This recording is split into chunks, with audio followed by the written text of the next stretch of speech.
నమస్కారం BTV news కి స్వాగతం. ఈనాటి ముఖ్యాంశాలు. పారిశ్రామికవేత్తలతో మాట్లాడటానికి ఒకప్పుడు దావోస్ వెళ్తామంటే వద్దని సలహా ఇచ్చారని సీఎం చంద్రబాబు వెల్లడి. అయినా తాను పలుమార్లు దావోస్ కు వెళ్లానని, పారిశ్రామికవేత్తలతో మాట్లాడి రాష్ట్రంలో పెట్టుబడులు పెట్టేందుకు ఆహ్వానించానని స్పష్టీకరణ. ఇకపై ప్రతిరోజు ప్రజలు కార్యకర్తలతో మాట్లాడి ఫీడ్బ్యాక్ తీసుకుంటామని మంత్రి లోకేష్ వెల్లడి. జూలై 2 నుంచి ప్రభుత్వ విజయాలను ఇంటింటికి తీసుకువెళ్లాలని క్యాడర్ కు లోకేష్ పిలుపు. అహంకారం వీడి ఓర్పు సహనంతో ప్రజా సమస్యలు పరిష్కరించాలని సూచన. British deputy high commissioner Gareth win Owen ను కలిసిన MP Kesineni Sivanath. Science and technology రంగంలో పెట్టుబడుల అంశంపై ఓవెన్ తో ఎంపీ చర్చ. సంవిధాన్ హత్యా దివస్ ర్యాలీలో పాల్గొన్న కలెక్టర్ లక్ష్మీషా. ప్రజాస్వామ్య స్ఫూర్తితో యువత ముందడుగు వేయాలని సూచన. రాజ్యాంగ ఔన్నత్యాన్ని కాపాడుకోవాల్సిన బాధ్యత ప్రతి ఒక్కరిది అని కలెక్టర్ వెల్లడి. ఒకప్పుడు దావోస్ వెళ్తామంటే వద్దని సలహా ఇచ్చేవారని సీఎం చంద్రబాబు వ్యాఖ్యానించారు. మొదట్లో బిజినెస్ పీపుల్ తో రాజకీయ నాయకులు మాట్లాడేవారు కాదని సీఎం తెలిపారు. ప్రపంచ ఆర్థిక సదస్సులో పాల్గొనేందుకు దావోస్ వెళ్తామంటే వెళ్లొద్దని, అలా వెళ్లటం వలన ప్రజల్లో ఒక భావన ఏర్పడుతుందని వారు సూచించేవారని ఆయన పేర్కొన్నారు. అయినా తాను పలుమార్లు దావోస్ కు వెళ్లానని, పారిశ్రామికవేత్తలతో మాట్లాడి రాష్ట్రంలో పెట్టుబడులు పెట్టేందుకు ఆహ్వానించానని చెప్పారు. రాష్ట్ర పారిశ్రామిక ప్రగతికి ఏపీ ప్రభుత్వం పెద్దపీట వేస్తుందని, పరిశ్రమలకు అనుకూలమైన వాతావరణం కల్పిస్తుందని federation of Indian chamber of commerce and industry FICCI ప్రశంసించింది.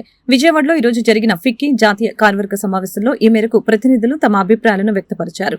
ఈ కార్యక్రమానికి ఆంధ్రప్రదేశ్ ముఖ్యమంత్రి చంద్రబాబు ముఖ్య అతిథిగా హాజరయ్యారు. ఈ సందర్భంగా ఫిక్కీ ప్రతినిధులు ముఖ్యమంత్రికి ఘన స్వాగతం పలికారు. అలాగనే ఈ సందర్భంగా ఫిక్కీ ప్రతినిధులు ముఖ్యమంత్రికి ఘన స్వాగతం పలికారు. ముఖ్యమంత్రి చంద్రబాబు మాట్లాడుతూ గతంలో నాటి ప్రధాని పివి నరసింహారావు ప్రపంచీకరణకు గ్లోబలైజేషన్ పచ్చజెండా ఊపటం వలని దేశ ఆర్థిక వ్యవస్థ గాడిన పడిందని తెలిపారు.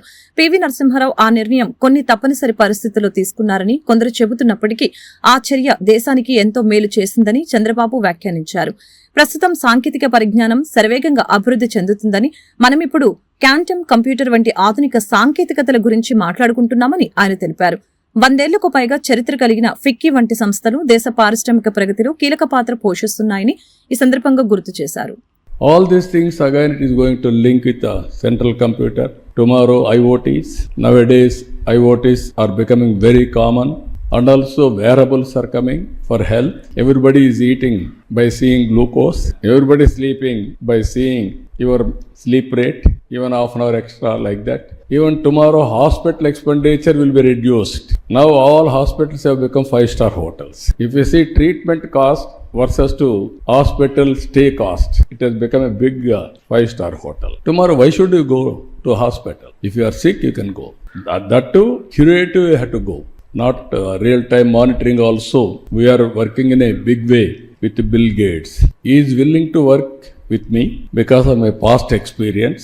Long back, 30 years back, I wanted to meet him desperately. He refused to meet me because I don't have any work with politicians. Then I insisted, I am having some work with you.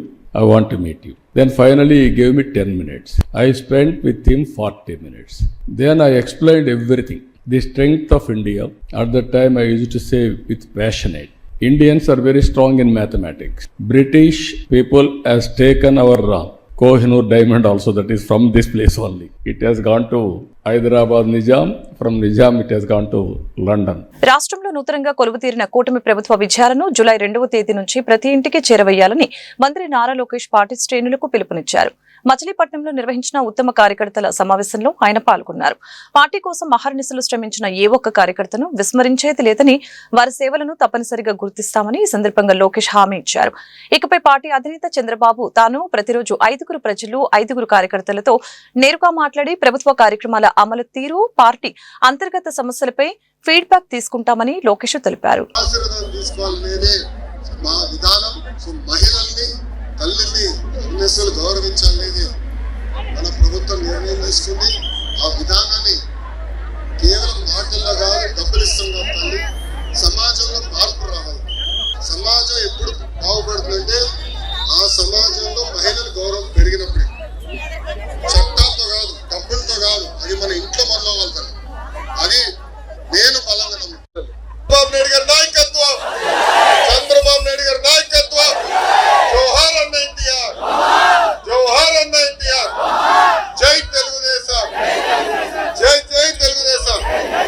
Vijayawada MP Kesineni శివనాథ్ని Andhra Pradesh British deputy commissioner గా వ్యవహరిస్తున్న British deputy high commissioner Gareth win Owen మర్యాదపూర్వకంగా కలిశారు. Science and technology రంగంలో పెట్టుబడుల అంశంపై MP Kesineni Chinni Gareth win Owen చర్చించారు. Vijayawada MP కార్యాలయంలో MP Kesineni Shivanath ని British deputy high commissioner Gareth win Owen మర్యాదపూర్వకంగా కలిశారు. ఈ సందర్భంగా MP Kesineni Shivanath Gareth win Owen ను శాల్వతో సత్కరించి కొండపల్లి బొమ్మను బహుకరించారు. Science and technology, health insurance, urban development, education వంటి అంశాలపై MP Kesineni Chinni Gareth win Owen చర్చించారు. సైన్స్ అండ్ టెక్నాలజీ రంగంలో పెట్టుబడుల అంశంపై చర్చించారు.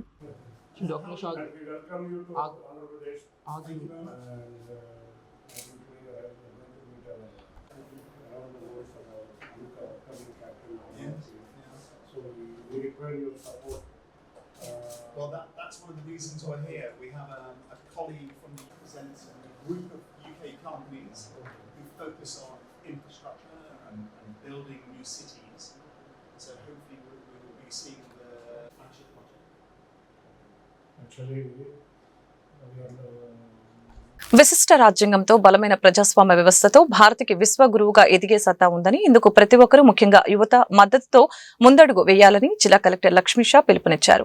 ఎమర్జెన్సీ వంటి చీకటి రోజులు మరెప్పుడు రాకూడదని గొంతెత్తుదామని, ప్రజాస్వామ్య విలువల్ని కాపాడుకునేందుకు చేయి కలుపుతూ ముందడుగు వేద్దామని పోలీస్ కమిషనర్ ఎస్వి రాజశేఖర్ బాబు అన్నారు. దేశంలో అత్యవసర పరిస్థితి ఎమర్జెన్సీ విధించి 50 ఏళ్లు పూర్తయిన సందర్భంగా బుధవారం సంవిధాన్ హత్యా దివస్ నేపథ్యంలో విజయవాడ పాత జీజీహెచ్ వద్ద జిల్లా అధికార యంత్రాంగం ఆధ్వర్యంలో ప్రత్యేక ర్యాలీని జిల్లా collector doctor G Lakshmisha, police commissioner S V Rajasekhar Babu, సాంస్కృతిక శాఖ డైరెక్టర్ ఆర్ మల్లికార్జునరావు అధికారులతో కలిసి ప్రారంభించారు. ప్రజాస్వామ్యం వర్ధిల్లాలి, ప్రజాస్వామ్యాన్ని మరింత బలోపేతం చేద్దాం, చీకటి రోజులు రానివ్వం, చేయి కలుపుతాం, ప్రజాస్వామ్య స్ఫూర్తిని చాటి చెబుతాం అంటూ ప్రజాస్వామ్యవాదులు, విద్యార్థులు, అధికారులు, సిబ్బంది చేసిన నినాదాలతో ఆసుపత్రి దారి పొడుగునా ర్యాలీ హోరెత్తింది. ఈ సందర్భంగా కలెక్టర్ లక్ష్మీషా మాట్లాడారు. భారత రాజ్యాంగ నిర్మాతలు బలమైన అత్యున్నత రాజ్యాంగాన్ని మనకు గొప్ప బహుమతిగా ఇచ్చారని చెప్పారు. రాజ్యాంగ ఔన్నత్యంపై ముఖ్యంగా యువతలో అవగాహన పెంపొందించేందుకు రాజ్యాంగ, ప్రజాస్వామ్య విలువల్ని కాపాడుకోవాల్సిన బాధ్యత ప్రతి ఒక్కరిపై ఉందన్న విషయాన్ని తెలియజేసినందుకు సంవిధాన్ హత్యా దివస్ ప్రజాస్వామ్య యాత్రను నిర్వహించినట్లు తెలిపారు. దేశం 75 సంవత్సరాలు అయినప్పటికీ ఎంతో బలంగా, ఎంతో స్ట్రాంగ్గా ఇది ప్రపంచానికి విశ్వగురు అయ్యే ఒక సత్తా ఉంది అంటే అది కాన్స్టిట్యూషన్ వల్ల. కాన్స్టిట్యూషన్ ఆఫ్ ఇండియా మనకు కాన్స్టిట్యూషన్ రాజ్యాంగ నిర్మాతలు మనకి ఇచ్చిన గొప్ప ఒక వరం, ఒక గిఫ్ట్. అటు ఆ కాన్స్టిట్యూషన్లో ఉన్న ఏదైతే freedom of free speech and expression ఉందో అది మూలభూత హక్కు, మనకు fundamental right of every citizen of the country. అటువంటి ఫండమెంటల్ రైట్స్ని కంప్రమైజ్ చేసి డెమోక్రసీని అణచివేసే, డెమోక్రసీని జైల్లో పెట్టే పరిస్థితి వచ్చింది ఎమర్జెన్సీ అనౌన్స్ చేసినప్పుడు 1975లో. సో ఆ హితకర ఘటనని ప్రజల్లోకి తెలియచేయాలి. అటువంటి ఘటనలు జరిగితే ఈ మానవ హక్కు అలాగే ఈ ఫండమెంటల్ రైట్స్ ఏ ప్రకారంగా బలి అవుతాయో దాని గురించి తెలియజేయడానికి నిర్వహిస్తున్నదే ఈరోజు ఈ సంవిధాన హత్యా దివస్. ఈ యంగ్ జనరేషన్స్ ఇప్పుడు మొబైల్స్, ఇంటర్నెట్ అని చెప్పేసి మన కాన్స్టిట్యూషన్, మన ప్రిన్సిపల్స్, మన హిస్టరీని మర్చిపోయి వాళ్ళు ఉండే పరిస్థితి రాకూడదు. వాళ్ళకి మన ఇతిహాసం తెలియాలి. ఈ కాన్స్టిట్యూషన్ అయితే ఏంటి, ఈ ఫ్రీడమ్ అయితే ఏంటో, ఎంత పోరాడి ఎన్ని ప్రాణాత్యాగాలు చేసి తెచ్చుకున్నదని ప్రతి ఒక్కరికి తెలియాలనే ఉద్దేశంతో ఈరోజు సంవిధాన హత్యా దివస్ని నిర్వహించడం జరుగుతూ ఉంది. కొండపల్లి మున్సిపాలిటీ ప్రజలు చిరకాల కల అయిన ప్రతి ఇంటికి కుళాయి ఇప్పుడు నెరవేరింది. దశాబ్దాల కాలం నుంచి కొండపల్లి మున్సిపాలిటీ పరిధిలోని ప్రజలు త్రాగునీటితో ఇబ్బందులు పడుతున్నారు. గత ప్రభుత్వ హయాంలో ఈ పథకం అమలు కావాల్సి ఉండగా అనివార్య కారణాలతో పెండింగ్ పడుతూ వచ్చింది. తాజాగా కూటమి ప్రభుత్వం అధికారంలోకి వచ్చిన తర్వాత ఎమ్మెల్యే వసంత కృష్ణ ప్రసాద్, పార్లమెంటు సభ్యులు కేశినేని చిన్ని చొరవతో ఈ పథకం ప్రజలకు చేరువైంది అని కొండపల్లి మున్సిపాలిటీ చైర్మన్ చెన్నుపోయిన చిట్టిపాపు మీడియాకు తెలిపారు. కేంద్ర ప్రభుత్వ పథకమైన అమృత్ పథకం కింద మొత్తం 57 కోట్ల 12 లక్షల రూపాయలు ఈ పథకం కింద విడుదలైనట్లు తెలిపారు. ఈ నెల 26 నుంచి టెండర్లు పిలుస్తున్నట్లు మీడియాకు తెలిపారు. అలాగనే కార్యక్రమంలో కొండపల్లి కౌన్సిలర్ చుట్టుకుదురు శ్రీను, కరిమికొండ లక్ష్మి తదితరులు పాల్గొన్నారు. నమస్కారం అండి. ఈరోజు కొండపల్లి పురపాలక మున్సిపాలిటీలో మన చైర్మన్ గారి ఆధ్వర్యంలో ప్రెస్ మీట్ ఏర్పాటు చేయడం జరిగింది. నిన్న కలెక్టర్ గారి మీటింగ్కి చిట్టిబాబు గారు అటెండ్ అవటం, అమృత్సర్ పథకం కింద మనకి శాంక్షన్ అవటం, ఆల్రెడీ శాంక్షన్ అయిన దాన్ని ఆపిచ్చింది గత గవర్నమెంట్. మళ్ళీ ఇప్పుడు దాన్ని శాంక్షన్ చేసుకొని టెండర్ ప్రక్రియ కూడా పూర్తి చేసుకోవటం జరుగుతుంది. అతి తొందరలోనే ప్రజలకి కష్టాలను తీర్చడం అన్నది, కొత్తగా మున్సిపాలిటీ ఏర్పాటయ్యి బోర్డు ఫామ్ అయ్యాక ఫస్ట్ టైం మాకు ఇలా టెండర్ ప్రక్రియ వరకు వెళ్ళటం, తొందరలోనే ఇంటింటికి నీటి కుళాయి రావటం అన్నది చాలా ప్రజల ఆనందంగా ఉండటానికి ఇదొక ఫస్ట్ నిదర్శనంగా మేము తెలియజేస్తున్నాము. అలాగే మన ఎమ్మెల్యే గారు కూడా ఎంతో శ్రమించారు దీనికి. ఎలా అయినా సరే ప్రజలు పడుతున్న ఇబ్బందుల్ని, వాళ్ళ కష్టాలని తెల్లారు లేసాక బిందులు పట్టుకొని వెళ్ళటం, పనికి వెళ్ళటం ఒక పక్క, ఒక వంతు అయితే నీళ్ళ కోసం గొడవలు పడటం ఒకటి జరుగుతుంది. దానికి అంతటికీ ఈరోజు ఫుల్ స్టాప్ అన్నది జరిగింది. తొందరలోనే ఇంటింటికి నీటి కుళాయి రావటం వల్ల ప్రజలు ఇబ్బందుల నుంచి బయటపడటం ఒకటి. అలాగే మనం సమ్మర్లో కూడా నీటి ఎద్దడి ఎదుర్కోవటం జరిగిద్ది.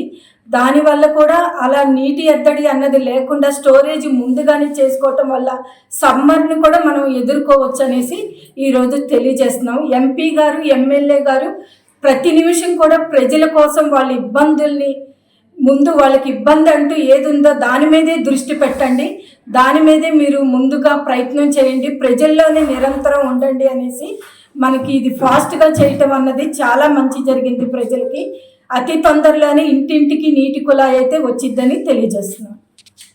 ప్రజలకు ఏ కష్టం వచ్చినా ఎన్డీఏ కూటమి అండగా ఉంటుందని విజయవాడ ఎంపీ కేశినేని శివనాథ్ చిన్ని అన్నారు. లబ్ధిదారులకు సకాలంలో సీఎం ఆర్ఎఫ్ చెక్కులు అందే విధంగా చర్యలు తీసుకున్న సీఎం చంద్రబాబుకి ఎంపీ ధన్యవాదాలు తెలిపారు. విజయవాడ ఎంపీ కేశినేని శివనాథ్ చిన్ని కార్యాలయంలో సీఎం ఆర్ఎఫ్ చెక్కుల పంపిణీ కార్యక్రమం నిర్వహించడం జరిగింది. ఎన్టీఆర్ జిల్లా వ్యాప్తంగా 30 మంది లబ్ధిదారులకు 24,28,000 రూపాయల చెక్కులను ఎంపీ కేశినేని చిన్ని అందజేశారు. సీఎం చంద్రబాబు సుపరిపాలనలో రాష్ట్రంలో ప్రజలందరూ సంతోషంగా ఉన్నారని చెప్పారు. గతంలో ఎన్నడూ లేని విధంగా బాధితులకి సీఎం ఆర్ఎఫ్ చెక్కులు, ఎల్ఓసి పత్రాలు అందుతున్నాయని వెల్లడించారు. ఎన్టీఆర్ జిల్లా వ్యాప్తంగా ఈ ఏడాదిలో 145 మందికి దాదాపు 1,85,00,000 రూపాయల చెక్కులు అందజేయడం జరిగిందని తెలిపారు. సంవత్సరం పూర్తయింది. ఈ సంవత్సర కాలంలో మంచి ప్రభుత్వం ఎన్నో పథకాలు, పేదలకి సంక్షేమంగా ఉండే విధంగా పథకాలు ఎన్నో ప్రవేశపెట్టాం. పేదలందరూ కూడా వాళ్ళ రాష్ట్రంలో ఆనంద వాతావరణంలో ఉన్నారు. దానిలో భాగంగానే గౌరవ ముఖ్యమంత్రి గారు సీఎం రిలీఫ్ ఫండ్ నుంచి మనం గతంలో ఎన్నడూ చూడని విధంగా ఎక్కడ ఎవరికి వైద్య సహాయం అందించాలన్నా కూడా రాష్ట్రం మొత్తం మీద చక్కగా సీఎంఆర్ఎఫ్ నుంచి చెక్లు వస్తున్నాయి. ముందుగా చెక్ చేసుకుంటున్నాం హాస్పిటల్లో పరీక్షలు కరెక్ట్గా జరిగినాయా లేదా, కరెక్ట్ రికార్డ్స్ ఉన్నాయా లేదా అని. రాగానే ముఖ్యమంత్రి కార్యాలయంలో కూడా ఇన్స్పెక్షన్ అవ్వగానే భారీగా బాధితులకి సహాయం అందుతుంది. ఇది గతంలో ఎన్నడూ లేని విధంగా జరుగుతుంది. నేను ఒక పార్లమెంట్ సభ్యుడిగా నేనే 115 మందికి ఇచ్చాను అంటే మా ఎమ్మెల్యేలు కానీ మొత్తం 175 మంది ఎమ్మెల్యేలు, 24 మంది పార్లమెంట్ సభ్యులు ఎంత ఇచ్చుంటారో మీరు అర్థం చేసుకోవాలి. నా మటుకు నేను ఈ సంవత్సరంలో 1,52,00,000 సీఎంఆర్ఎఫ్ ఫండ్ మొత్తం 115 మందికి ఇవ్వడం జరిగింది. ఎవరైనా మా ఆఫీసుకు కానీ మాకు నోటీసులోకి వచ్చి ఇబ్బంది పడుతున్నారంటే, నిజంగా కనుక బాధపడే పేదవారు ఉంటే సీఎం రిలీఫ్ ఫండ్కి మేము రిఫర్ చేస్తున్నాం. ఇటువంటి గొప్ప కార్యక్రమాన్ని దిగ్విజయంగా ముఖ్యమంత్రి వాళ్ళు పూర్తి చేస్తున్నందుకు ఈ ప్రభుత్వానికి, ముఖ్యమంత్రి గారికి విజయవాడ పార్లమెంటు ప్రజల తరపున ధన్యవాదాలు తెలుపుకున్నాం. ఆంధ్రప్రదేశ్ ప్రజల హక్కులను కాపాడవలసిన ప్రభుత్వాలు రాష్ట్ర నదీ జలాల హక్కులను కాపాడటంలో వైఫల్యం చెందాయని అడిషనల్ డీజీ ఏబీ వెంకటేశ్వరరావు స్పష్టం చేశారు. ఏ ప్రభుత్వానికైనా కాలపరిమితి దాటి నిర్మించే ప్రాజెక్టుల విషయంలో ఏకపక్ష నిర్ణయం తీసుకునే నైతికత లేదని వెల్లడించారు. బనకచర్ల ప్రాజెక్టు లక్షల కోట్లు వెచ్చించి నిర్మించే కన్నా ఉన్న ప్రాజెక్టుల్ని ఉపయోగంలోకి తీసుకుని రావడం ద్వారా అధిక ప్రయోజనం పొందవచ్చని తెలియజేశారు. ఆలోచన పరుల వేదిక ఆధ్వర్యంలో గాంధీనగర్ ప్రెస్ క్లబ్ లో బుధవారం మీడియా సమావేశం జరిగింది. ఈ సమావేశంలో additional DG AB Venkateswararao, engineering Kambampati Paparao, రైతు సేవా సంస్థ అధ్యక్షులు అక్కినేని భవానీ ప్రసాద్, సామాజిక ఉద్యమకారులు లక్ష్మీనారాయణ తదితరులు పాల్గొని మాట్లాడుతూ బనకచర్ల ప్రాజెక్టు ప్రతిపాదనలు ప్రస్తుత ప్రభుత్వం ముందుకు తీసుకుని రావడం దురదృష్టకరమని చెప్పారు. గ్రావిటీ లేని నీటి ప్రాజెక్టుల్ని చేపట్టి ప్రజాధనాన్ని దుర్వినియోగం చేయడం సరియైన విధానం కాదని చెప్పారు. ప్రస్తుతం ఉన్న ప్రాజెక్టుల్ని ఉపయోగంలోకి తీసుకుని రావాలని అన్నారు. రాష్ట్ర ప్రభుత్వాలు స్వార్థ ప్రయోజనాల కోసం రాష్ట్ర నదీ జలాల హక్కులను కాపాడలేకపోతున్నాయని చెప్పారు. బనకచర్ల ప్రాజెక్టుని కేవలం ప్రాజెక్టు నిర్మాణ కంపెనీల లాభాల కోసమే చేపడుతున్నారని అన్నారు. ఇప్పుడు మిగిలిపోయిన సాగునీరు సదుపాయాలు లేని భూములు ఉన్నాయి. చింతలపూడి ఏరియాలు, నీళ్లు రాని Nagarjuna Sagar left canal area, Macherla area, Nagarjuna Sagar right canal, Pedanandipadu area, అలాగే ఎప్పటి నుంచో ప్రామిస్ చేసినటువంటి నాగార్జున సాగర్ కుడికాలం 2వ ఫేజ్ ప్రకాశం నెల్లూరు జిల్లాలో 5 లక్షల ఎకరాలు. వీటికి ఇప్పుడు ప్రస్తుతానికి సదుపాయాలు లేవు. వాటికి కూడా మనం కల్పించుకుంటే ఈ 9 జిల్లాల్లో, ఇచ్చాపురం నుంచి కడప వరకు 9 జిల్లాల్లో సాగుకు అనుకూలమైన భూమిలో 90% పైగా మనం నీటి సదుపాయాలు కల్పించవచ్చు. ఏమిటి 40 మీటర్ల లెవెల్లో మనకి లభ్యమయ్యే గోదావరి జలాలు. ఇక మిగిలిన 4 జిల్లాలు ఉన్నాయి, రాయలసీమ జిల్లా. అక్కడ వరద జలాలు మనకి 269 మీటర్ల పైన లభ్యంలో ఉన్నాయి. ఈ 269 మీటర్లు లభ్యమయ్యే నీటిలో 225 టీఎంసీ నికర జలాలు ప్రతి సంవత్సరం మనం కిందకు తెచ్చుకుంటున్నాం. ఎక్కడికి? నాగార్జున సాగర్కి, ప్రకాశం బ్యారేజ్ తెచ్చి 150 మీటర్ల అంటే దిగువన ఉన్న పొలాలకి నీరు అందించుకుంటున్నాం. ఎక్కడ నీరు? 269. అలాగే తుంగభద్ర జలాశయం పూడికైపోవడం వల్ల ఏటా 40-50 టీఎంసీలు మన కేటాయింపులో ఉన్నవి వచ్చి శ్రీశైలంలో పడుతున్నాయి. ఇరాన్పై అమెరికా దాడుల్ని సిపిఎం రాష్ట్ర కార్యదర్శి వి శ్రీనివాసరావు, సిపిఐ రాష్ట్ర కార్యదర్శి కె రామకృష్ణ ఖండించారు. అమెరికా తీరుతో ప్రపంచంలో అశాంతి పరిస్థితులు నెలకొన్నాయని, ఇరాన్ ఇజ్రాయెల్ మధ్య జరుగుతున్న యుద్ధంలో అమెరికా ప్రత్యక్షంగా ఇరాన్పై దాడికి తెగబడటం గర్హనీయమని మండిపడ్డారు. అమెరికా అధ్యక్షుడు డొనాల్డ్ ట్రంప్ సామ్రాజ్యవాద కాంక్షతో ప్రపంచ దేశాలను మూడో ప్రపంచ యుద్ధం వైపు నడిపించే ప్రయత్నం చేస్తున్నారని ఆరోపించారు. ఇరాన్పై అమెరికా దాడుల్ని నిరసిస్తూ వామపక్ష పార్టీలు జాతీయ స్థాయిలో పిలుపు మేరకు వామపక్ష పార్టీల ఆధ్వర్యంలో విజయవాడ ధర్నా చౌక్ దగ్గర నిరసన కార్యక్రమం నిర్వహించారు. ఈ నిరసనలో సిపిఎం రాష్ట్ర కార్యదర్శి వి శ్రీనివాసరావు, సిపిఐ రాష్ట్ర కార్యదర్శి కె రామకృష్ణ పాల్గొన్నారు. ఈ సందర్భంగా వారు మాట్లాడుతూ అమెరికా తీరుతో ప్రపంచంలో అశాంతి పరిస్థితులు నెలకొన్నాయని ఆందోళన వ్యక్తం చేశారు. ఇరాన్ ఇజ్రాయెల్ మధ్య జరుగుతున్న యుద్ధంలో అమెరికా ప్రత్యక్షంగా ఇరాన్పై దాడికి తెగబడటం గర్హనీయమని మండిపడ్డారు. అమెరికా అధ్యక్షుడు డొనాల్డ్ ట్రంప్ సామ్రాజ్యవాద కాంక్షతో ప్రపంచ దేశాలను మూడో ప్రపంచ యుద్ధం వైపు నడిపించే ప్రయత్నం చేస్తున్నారని ఆరోపించారు. అమెరికా యుద్ధ కాంక్షకు వ్యతిరేకంగా మోడీ తన గలాన్ని విప్పాలని డిమాండ్ చేశారు. కాల్పుల విరమణ పాటిస్తున్నట్లు ఇజ్రాయెల్, ఇరాన్ ప్రకటించడాన్ని స్వాగతిస్తున్నామని చెప్పారు. అయితే గాజాపై చేస్తున్న దాడుల్ని కూడా ఇజ్రాయెల్ ఆపాలని కోరారు. యుద్ధాల వలన అశాంతి కలగటంతో పాటు ఆ ప్రభావం ప్రపంచ దేశాలపై పడుతుందని వ్యాఖ్యానించారు. యుద్ధాలు రాకుండా శాంతి మార్గంలో చర్చల ద్వారా సామరస్యంగా పరిష్కరించుకోవాలని అన్నారు. ఇజ్రాయెల్ అనే పిచ్చి కుక్కని అమెరికా వాళ్ళు ప్రపంచం మీదకి వదిలారు. మొన్న గాజా, పాలస్తీనా మీద ఈ రోజు కూడా దాడి కొనసాగుతున్నది. 57,000 మంది, 25,000 మంది పిల్లలతో సహా ఇప్పటి వరకు బలైపోయారు. అది చాలదని హఠాత్తుగా ఇరాన్ మీద దాడి చేసింది. ఏ సాకు లేకుండానే కుంటి సాగు పెట్టి దాడి చేసి ఇప్పుడు తగుదనమ్మంటూ మళ్ళీ కాల్పుల విరమణ ప్రకటించింది. వాళ్ళ నెత్తి మీదకి వచ్చేసరికి కానీ అమెరికాకు తెలియలేదు. అందుకని ఈరోజు అమెరికా ఇజ్రాయెల్ యొక్క దురహంకార వైఖరికి వ్యతిరేకంగా ప్రపంచ శాంతి కోసం యుద్ధాలు వద్దు, ప్రజలు సామరస్యంగా ఉండాలి, ఏ దేశం మీద ఇంకొక దేశం ఆధిపత్యం చెలాయించడానికి వీలు లేదనేటువంటి నినాదంతో వామపక్ష పార్టీలు నేడు దేశవ్యాప్తంగా ఈ నిరసన ప్రదర్శనలు చేస్తున్నాం. మన రాష్ట్రంలో ఉన్నటువంటి ప్రాంతీయ పార్టీలు వాళ్ళు కూడా ఈ యుద్ధోన్మాదానికి వ్యతిరేకంగా అలాగే ప్రపంచ శాంతి కోసం ముందుకు రావాలి, గళం ఇప్పాలని చెప్పని కోరుతున్నాను. నేడు దేశంలో, రాష్ట్రంలో డ్రగ్స్ పెద్ద సమస్యగా పరిగమించాయని KBN college principal G Krishnaveni వెల్లడించారు. యువత డ్రగ్స్ కి అలవాటు పడి తమ బంగారు భవిష్యత్తుని కోల్పోతున్నారని, డ్రగ్స్ పట్ల సామాజిక అవగాహన కల్పించడం ద్వారా డ్రగ్స్ ని అరికట్టించవచ్చని తెలియజేశారు. ప్రజలు డ్రగ్స్ బారిన పడకుండా ఉండేందుకు వారిలో అవగాహన కల్పించేందుకు ర్యాలీ నిర్వహిస్తున్నట్లు తెలియజేశారు. బుధవారం పశ్చిమ నియోజకవర్గంలోని కేబిఎన్ కళాశాల విద్యార్థులతో డ్రగ్స్ అవగాహన ర్యాలీ నిర్వహించారు. KBN college, eagle team, Navajeevan Balabhavan సంయుక్త ఆధ్వర్యంలో ఈ ర్యాలీ జరిగింది. కార్యక్రమంలో కేబిఎన్ కళాశాల principal G Krishnaveni, eagle inspector Dhanunjaya Naidu, Navajeevan Balabhavan program manager Sekhar Babu, two town CI Chinna Kondalarao తదితరులు పాల్గొని మాట్లాడారు. నేడు సమాజంపై డ్రగ్స్ ప్రభావం ఎక్కువగా అవుతున్న నేపథ్యంలో రాష్ట్ర ప్రభుత్వం నివారణ కోసం ప్రత్యేక చర్యలు చేపట్టిందని తెలిపారు. అవగాహన ర్యాలీలు, సమావేశాలతో పాటు ప్రత్యేక నిఘా ఏర్పాట్లు చేసిందని చెప్పారు. యువత డ్రగ్స్ పట్ల అవగాహన కలిగి ఉండాలని అన్నారు. అనంతరం ర్యాలీ నిర్వహించారు. టూటౌన్ ఇన్స్పెక్టర్ చిన్న కొండలరావు డ్రగ్స్ పట్ల అవగాహన కలిగి ఉంటామని విద్యార్థులతో ప్రతిజ్ఞ చేయించారు. కేబిఎన్ కాలేజ్ అండి. సో ఇప్పుడు ప్రధానంగా దేశంలో ఈ డ్రగ్స్ అనేది చాలా పెద్ద సమస్యగా ఉందండి. ఈ డ్రగ్స్ మీద అవేర్నెస్ లేకపోవడం వల్ల కానీ, లేకపోతే స్టూడెంట్స్ ఫ్రెండ్స్ యొక్క ప్రోద్బలంతో కానీ, లేకపోతే పేరెంట్స్ యొక్క నిర్లక్ష్యం వల్ల కానీ, కొందరు దుర్మార్గుల యొక్క చేతల వలన కానీ స్టూడెంట్స్ ఏంటంటే ఈ డ్రగ్స్కి అలవాటు పడటం జరుగుతుందండి. సో దీనివల్ల ఏంటంటే విచక్షణారహితంగా ప్రవర్తించడం, మానసిక ఆందోళనకు గురవడం ఇవన్నీ జరుగుతున్నాయి. వాళ్ళ భవిష్యత్తుని వాళ్ళు అడ్డుకట్ట వేసుకుంటున్నారండి ముందుకు వెళ్లకుండా ఈ డ్రగ్స్కి అలవాటు పడడం వల్ల. సో వీటన్నిటి మీద కూడా ఒక మంచి అవేర్నెస్ అనేది కల్పించడం ద్వారా, ఈ డ్రగ్స్ పైన అవగాహన కల్పించడం ద్వారా దీన్ని అరికట్టవచ్చు అనే ఒక ప్రధాన ఉద్దేశంతో మా కేవీఎన్ కాలేజ్ ఈగల్ క్లబ్ వారు, ఎన్ఎస్ఎస్, ఎన్సీసీ వాళ్ళు, నవజీవన్ బాలభవన్ వాళ్ళతో సంయుక్త పర్యవేక్షణలో ఈ డ్రగ్స్ అవేర్నెస్ ర్యాలీ అనేది నిర్వహించడం ఈరోజు జరిగిందండి.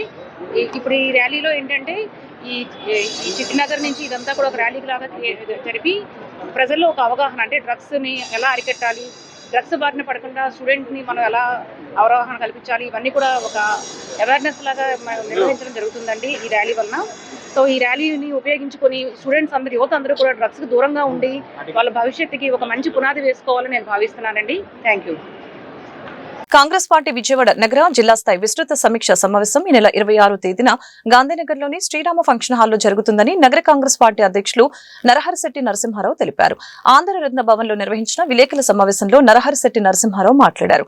ఆంధ్రప్రదేశ్ రాష్ట్రంలో కాంగ్రెస్ పార్టీని బలోపేతం చేసే దిశగా ఏపీసీసీ అధ్యక్షురాలు షర్మిల విశేష కృషి చేస్తున్నారని తెలిపారు. అన్ని జిల్లాల పార్టీ సమీక్షలు చేస్తున్నారని చెప్పారు. ఆ నేపథ్యంలో విజయవాడ నగర జిల్లా స్థాయి పార్టీ విస్తృత స్థాయి సమీక్ష సమావేశం నిర్వహిస్తున్నామని, కార్యక్రమానికి ముఖ్య అతిథిగా షర్మిలారెడ్డి హాజరు కానున్నట్లు తెలిపారు. రాష్ట్రంలో పాలన సాగిస్తున్న తెలుగుదేశం కూటమి ప్రభుత్వం అప్రజాస్వామిక పాలన సాగిస్తుందని అన్నారు. సూపర్ 6 హామీలు ఇచ్చి వాటిని సక్రమంగా అమలు చేయకుండా ప్రజలను మోసం చేస్తుందని చెప్పారు. మెరుగైన సమాజం కోసం ప్రీ మెసెన్స్ చేస్తున్న సేవలు అభినందనీయమని Andhra hospitals managing director doctor PV Ramanamurthy తెలిపారు. సమాజ హితం కోసం ప్రీ మెసెన్స్ రాబోయే రోజుల్లో సేవలను మరింతగా విస్తరించాలని ఆయన ఆకాంక్షించారు. ఇలాంటి క్లబ్బుల్లో భాగస్వాములు కావడం వలన వ్యక్తిత్వ వికాసంతో పాటు జాతీయ భావం కూడా పెంపొందుతుందని ఆయన అభిప్రాయం వ్యక్తం చేశారు. లార్జ్ భరోసా strain 87, lodge Bharosa Kanakadurga 331, lodge Amaravati 466, lodge colonel Chowdary 201 సంయుక్త ఆధ్వర్యంలో యూనివర్సల్ బ్రదర్ హుడ్ డేని ఘనంగా నిర్వహించారు.